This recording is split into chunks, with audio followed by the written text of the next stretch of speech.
Rich Dad's Cashflow Quadrant by Robert T. Kiyosaki. Introduction. In 1985, a man named Robert Kiyosaki and his wife, Kim, were homeless. They weren't unemployed in the traditional sense. They were both college-educated, capable, and had solid work ethics. Friends and family, confused and worried, all asked the same question: why don't you just get a job? But they didn't want a job. They weren't looking for a paycheck. They slept in an old, brown Toyota with reclining seats. For 2 weeks, this was their reality. The harshness of it began to sink in, the doubt, the fear, the hunger. A friend eventually offered them a room in her basement, where they lived for the next 9 months. During this time, living on the edge of a financial abyss, they weren't idle. They were building something. Something invisible. They were following a map given to Robert years earlier by a man he called his rich dad.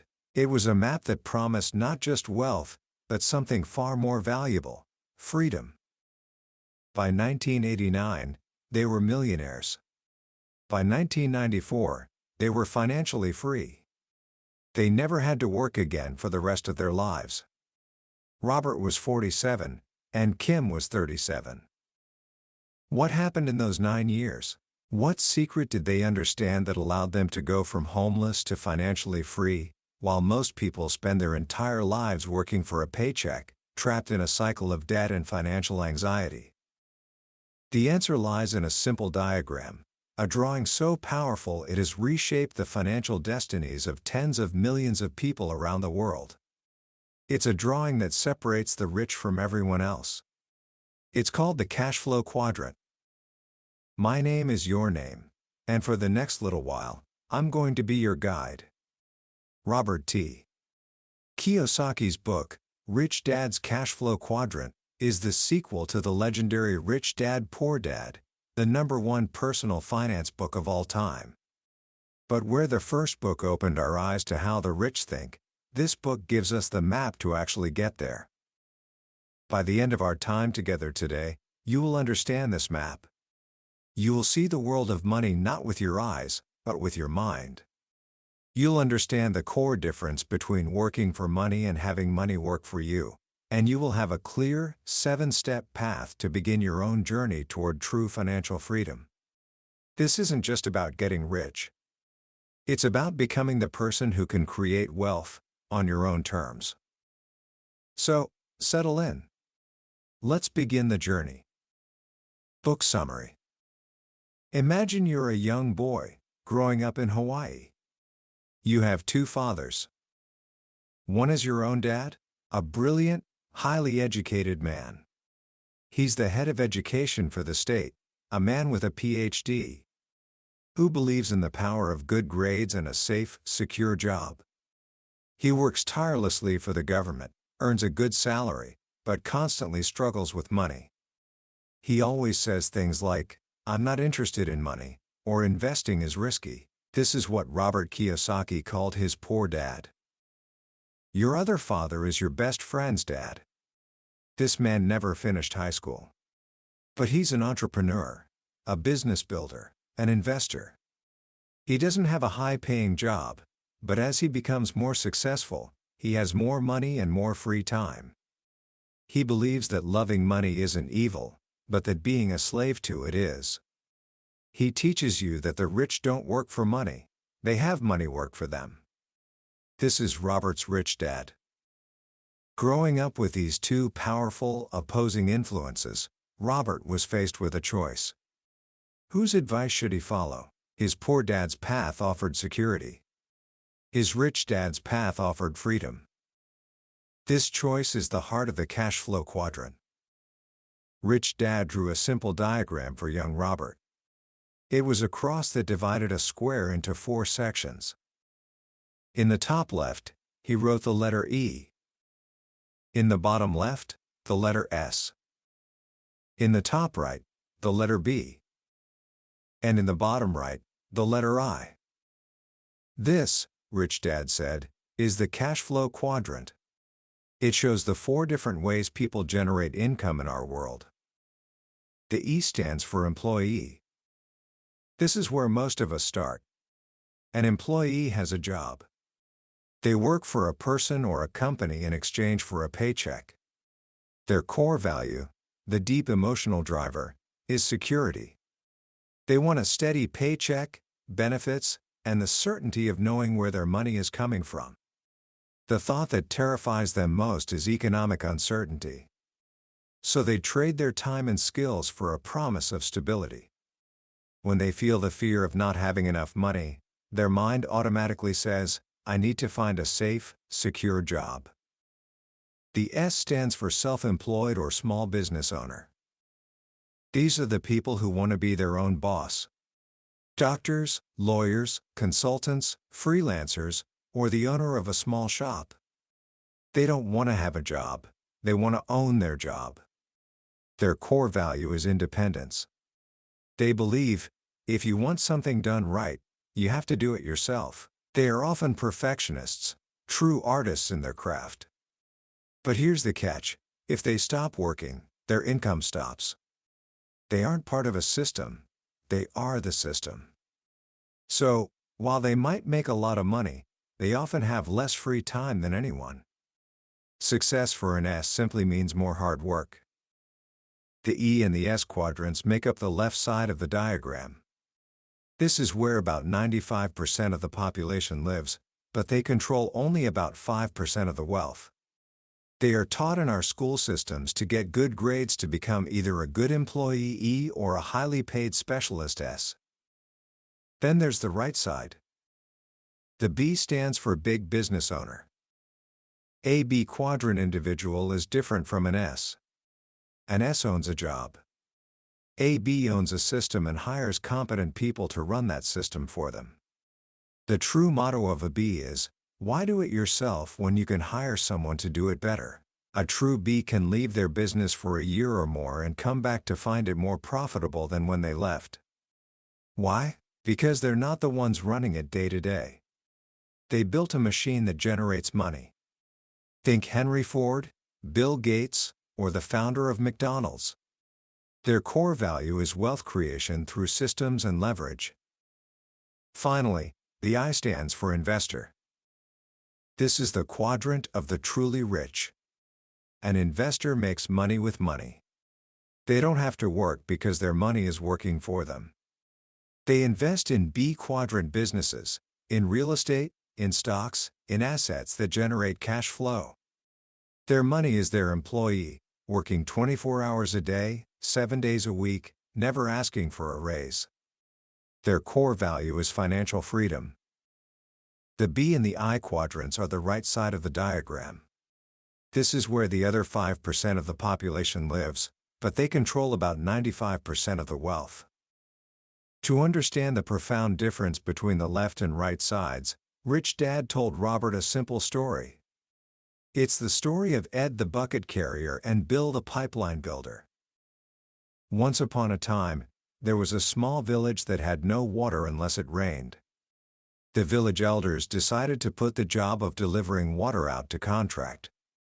2 men, Ed and Bill, won the contract. Ed immediately ran out, bought 2 steel buckets, and started hauling water from the lake a mile away. He worked from sunup to sundown, and he started making money right away. He was happy. It was hard work, but he had a secure income. Bill, on the other hand, disappeared. For months, no one saw him. Ed was thrilled. No competition. He was making all the money. But Bill wasn't on vacation. He was writing a business plan, creating a corporation, finding investors, and hiring a team. 6 months later, he returned with a construction crew. Within a year, his team had built a stainless steel pipeline connecting the village to the lake. At the grand opening, Bill announced that his water was cleaner, available 24/7, and, this was the killer, 75% cheaper than Ed's bucket-hauled water. The villagers cheered and rushed to the faucet at the end of Bill's pipeline. Ed was devastated. To compete, He lowered his price, bought 2 more buckets, and started working even harder. He hired his sons to help him on nights and weekends. "Hurry back from college," he told them, "because someday this business will be yours." But his sons never came back. Ed was stuck with union problems, rising costs, and a body that was getting older and more tired every day. He was trapped, hauling buckets for the rest of his life. Bill, meanwhile, realized that if this village needed water, other villages must need it too. He went off and sold his pipeline system to villages all over the world. He only made a penny per bucket delivered, but he was delivering billions of buckets of water every single day. The money just poured into his bank account, whether he worked or not. Bill had built a pipeline to deliver money to himself, while Ed was stuck working hard for the rest of his life. Kiyosaki asks us a simple, profound question that guided him for years: am I building a pipeline or hauling buckets? Most of us are trained to be bucket carriers. We go to school to learn how to haul buckets. We get a job, and we get paid for the buckets we haul each day. If we want to make more money, we have to haul more buckets or work longer hours. We're trapped. The B and I quadrants, the right side, are for pipeline builders. They build a system once, and it pays them over and over again. This is the fundamental difference between the left side and the right side of the quadrant. The left side is about working for money. The right side is about having money work for you. So why do so many people choose the left side? Why do they choose security over freedom? Kiyosaki says it comes down to our programming. From our earliest days, we're taught the script. Go to school, get a good job. This is the mantra of the E quadrant. This advice comes from our parents, our teachers, our society, most of whom are on the left side themselves. We graduate, get a job, and start earning. Then the spending begins. A car, an apartment, new clothes. Then we meet someone special, get married, and decide to buy our dream home. The bank tells us our house is our biggest asset, so we take on a huge mortgage. The word mortgage, by the way, comes from a French term meaning death pledge, an agreement until death. Now we're in debt. We need that job more than ever to pay the bills. Then the first child arrives. We are trapped. Success, for many on the left side, is a trap. The more successful you become as an E or S, the harder you work and the less free time you have. Robert watched his poor dad get promotion after promotion, but he saw him less and less. He was always buried in paperwork, always stressed. Meanwhile, his rich dad, a B and an I, got more successful and had more free time. His systems were working for him. His money was working for him. This allowed him the time to teach Robert and his own son the game of money. This game, Robert learned, is not played with your eyes. It's played with your mind. In 1974, a young Robert Kiyosaki bought his first investment property, a small condo in Hawaii. It cost $56,000. He was thrilled. He ran to show his rich dad the deal. Rich Dad glanced at the papers for less than a minute. "How much money are you losing each month?" he asked. "About $100, Robert replied nervously. "Why in the world," Rich Dad said, "would you knowingly invest in something that loses money?" Robert explained what the real estate agent told him, not to worry about the monthly loss, because the price of the property would double in a few years, and besides, the government gives you a tax break for the loss. Rich Dad shook his head and closed his office door. The lesson was about to begin. He told Robert, the average person invests with their eyes and their emotions. They see a nice property, or they hear a hot stock tip, and they buy. They don't see the real deal. The real deal is in the numbers, the financial agreements, the tax laws, the market trends. It's what you can't see that matters. Money is seen with your mind. Over the next hour, Rich Dad tore the deal apart, teaching Robert how to renegotiate the terms, the interest rate, the payment schedule. 3 days later, Robert went back. The price of the condo was the same, but the terms were completely different. Instead of losing $100 a month, he was now making a profit of $80 a month. Rich Dad then asked a crucial question. Before, how many of these losing deals could you afford? Barely one, Robert said. And now, Rich Dad smiled, how many of these deals that pay you $80 a month can you afford? Robert grinned. As many as I can get my hands on. This is the power of financial literacy. It's the ability to read the language of money. It's the skill of seeing the difference between an asset and a liability. And Rich Dad's definition was brutally simple. An asset puts money in my pocket. A liability takes money out of my pocket. That's it. It's not about what your banker, your accountant, or your parents tell you. It's about the direction of cash flow. Is your house an asset? For most people, no. It takes money out of your pocket every month for the mortgage, taxes, insurance, and repairs. So, whose asset is it? It's your banker's asset. Your mortgage shows up on their balance sheet as an asset, generating income for them every month. This is the game of money. Who is indebted to whom? The more people you are indebted to, the poorer you are. The more people indebted to you, the wealthier you are. The rich, Kiyosaki explains, play the role of the bank. They don't work for money, they create it. Here's a simple real-life example he gives. You find a house worth $100,000, but you negotiate a great deal and buy it for $80,000.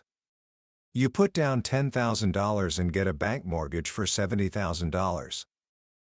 Now, instead of renting it out, you put an ad in the paper, house for sale. Low down payment. Easy monthly payments. No bank qualifying. Someone who can't qualify for a traditional bank loan is thrilled. You sell them the house for its full value of $100,000. They give you a down payment, say $5,000, and they sign an IOU to pay you the remaining $95,000 over time, at an interest rate you set. What just happened? You have an asset in your column, a $95,000 IOU that is paying you interest every month. You still have the $70,000 liability to the bank, but the new owner's monthly payment to you covers your mortgage payment to the bank, and then some. You have laid off the risk. The difference between what they pay you and what you pay the bank is your profit. More importantly, you've created a $25,000 asset, $95,000 IOU minus the $70,000 mortgage out of thin air. This is how you become the bank. You are now on the right side of the who is indebted to whom game. This kind of thinking is what separates the B and I quadrants from the E and S. It's not taught in school. In fact, school often teaches us the opposite. It trains us to be good employees and consumers, not business owners and investors. So how do you make the shift? How do you cross the bridge from the left side to the right? Kiyosaki says it's not primarily about what you do. It's about who you become. It's a change in your core thinking, your values, your mindset. This is the BE-DO-HAVE formula. Most people focus on what they need to do to have what they want. I need to go on a diet DO to have a great body have. I need to work harder DO to have more money have. But this approach rarely works. The diet fails. The hard work just leads to burnout. The rich focus on BE. Who do I need to be to achieve my goals? If you want a great body, you need to be the kind of person who is disciplined, patient, and values health. Once you become that person, the doing dieting, exercising becomes a natural expression of who you are, and you will have the great body. If you want to be rich, you don't just do what rich people do. You must learn to be a rich person in your mind. You need to adopt the mindset, the emotional discipline, and the financial literacy of someone on the right side of the quadrant. And this is where the journey gets tough. It's an emotional one. The addiction to a steady paycheck is real. Kiyosaki calls money a drug. When you try to move from the E quadrant to the B quadrant, the part of you that craves security will scream in terror. It feels like you're jumping off a cliff without a safety net. Your friends, your family, your own inner voice will say, "Play it safe. Get a job. Don't take risks." This is the battle between security and freedom. To win this battle, you need to master your emotions, especially fear. The fear of losing money is the single greatest reason people struggle financially. An E or an S feels that fear and thinks, "Play it safe." A B or an I feels the same fear but thinks, "Play it smart." Learn to manage the risk. Same emotion, different thought, different being. This journey requires a different kind of education than what we get in school. Kiyosaki identifies 3 main bridges to get to the B quadrant. 1. Build your own business system from scratch. This is the hardest path, requiring mentorship, trial and error, and immense resilience. Kiyosaki says you might lose 2 or 3 companies before you build a successful one. 2. Buy a franchise. A franchise is a proven, existing system. This removes one of the biggest variables. You don't have to create the system, you just have to learn how to run it and lead your people. Think of McDonald's. You can probably make a better hamburger at home, but can you build a better business system than McDonald's? That's the real question. 3. Join a network marketing company. Kiyosaki was initially skeptical of this model, but came to see its value. For a very low entry cost, you can buy into an existing system and get training in crucial B quadrant skills, overcoming the fear of rejection, communication, and leadership. The goal isn't just to be a salesperson in S, but to build a network, a system, that can generate residual income. Once you have a B quadrant business generating cash flow, you have the money and, just as importantly, the free time to become a sophisticated investor in the I quadrant. This brings us to one of the most powerful sections of the book, the 5 levels of investors. Understanding these is like getting a map of the mountain you need to climb. Level 1, the zero financial intelligence level. These are people with nothing to invest. They earn a lot but spend more. They look rich, but are drowning in bad debt. They are at ground zero, or even sub-zero. Level 2, the savers are losers level. These people save their money in a bank. This used to be smart, but Kiyosaki argues it's now the riskiest thing you can do. Why? Because since 1971, when the U.S. dollar was taken off the gold standard, our money is no longer real money. It's a currency that is constantly being devalued by governments printing more of it. Savers are the biggest losers because inflation eats away at their purchasing power. Level 3, the I'm too busy level. These are smart, educated people who are too busy with their careers to learn about investing. They turn their money over to a financial expert like a mutual fund manager and hope for the best. They are outsourcing their financial future. The problem is, they learn nothing. If the market crashes, they lose their money and have no idea why. They are passengers on a bus driven by someone they've never met. Level 4, the I'm a professional level. These are the do-it-yourself investors. They manage their own stock portfolio, buy their own rental properties. They take control. This is a huge step up. They are learning and gaining experience. They are in the S quadrant of investing. They're still using their own time and their own money. Level 5, the capitalist level. This is the highest level, the playground of the truly rich. These are B quadrant business owners who invest in the I quadrant. What's the difference between a level 4 and a level 5 investor? A level 4 investor uses their own money. A level 5 capitalist uses OPM, other people's money. A capitalist knows how to build a business so successful that it attracts money from savers and I'm too busy investors levels 2 and 3.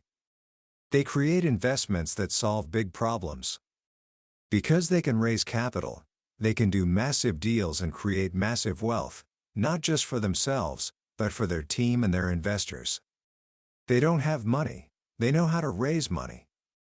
This is the ultimate form of financial intelligence. To get there, Kiyosaki lays out a 7-step plan. These aren't giant leaps, they are baby steps. A journey of 1,000 miles. Step 1. It's time to mind your own business. Your job is not your business. Your profession is not your business. Your business is your asset column. For years, we're taught to mind everyone else's business, our bosses, the governments through taxes, the banks through debt. It's time to stop making everyone else rich and start focusing on building your own assets. The first action is to fill out your personal financial statement to see where you truly are. Step 2. Take control of your cash flow. People who cannot control their cash flow work for those who can. You must become the master of your money, not its slave. This means paying yourself first, setting aside a percentage of every dollar you earn for your asset column before you pay your bills. Then, create a plan to systematically reduce and eliminate your bad debt. Step 3. Know the difference between risk and risky. Investing is not risky. Being financially uneducated is risky. Buying liabilities you think are assets is risky. Relying on a single paycheck is the riskiest move of all. The way to reduce risk is to increase your financial education. Commit 5 hours a week to reading financial news, studying markets, and learning the language of money. Step 4. Decide what kind of investor you want to be. Do you want to be a Type C investor, who looks for an expert to tell them what to do? A Type B, who seeks answers? Or a Type A, who seeks problems to solve? The greatest wealth is found by Type A investors who solve the biggest problems.